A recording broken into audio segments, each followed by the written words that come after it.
হরে কৃষ্ণ, জয় রাধে গোবিন্দ। শুভ সকাল 10টার বন্ধুরা। আজ পূর্ণিমা, বৃহস্পতিবার। চলো কী করি ঠাকুরের জন্য।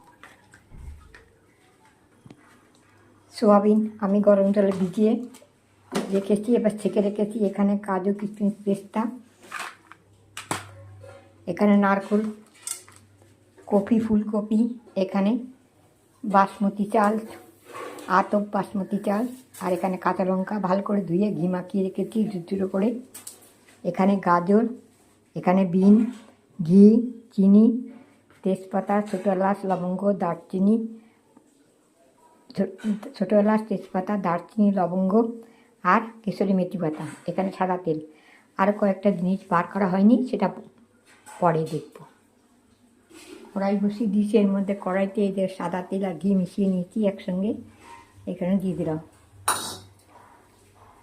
এবার এই তেজপাতা, কেশরি মেথি পাতা, ছোটো এলাচ, লবঙ্গ, দারচিনি,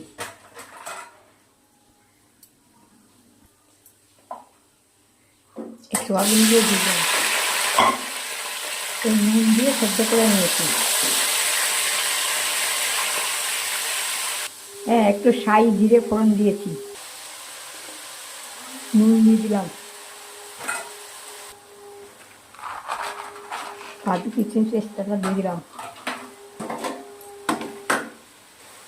চলো এবারে চালগুলো দিয়ে দিচ্ছি।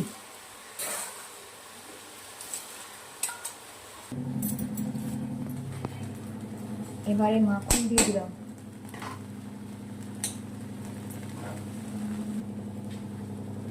নারকেল, চিনি, এগুলো ভালো করে আবার কষে নেব। একটু ভাজা মশলা আর একটু গরম মশলা দিয়ে দিলাম, আর একটু ভাজা মশলা আর গরম মশলা আর একটু জাফরান দিয়ে দিয়েছি। একসঙ্গে রেখেছি, বলতে ভুলে যায়। ভাজা মশলা, গরম মশলা আর একটু জাফরান দিয়ে দিলাম।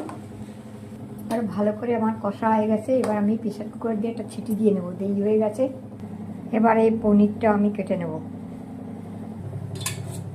পনিরগুলো সামান্য নুন দিয়ে এবার একটু ভিজে নেবো, হালকা ভিজে দেবো। পনিরগুলো আমার ভাজা হয়ে গেছে, হালকা এবার গ্যাস বন্ধ করে দেবো। একটু কমই হয়ে গেছে, কী করবো, যা দাম।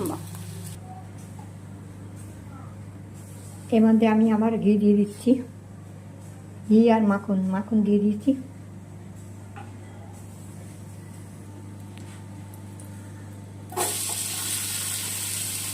বিন,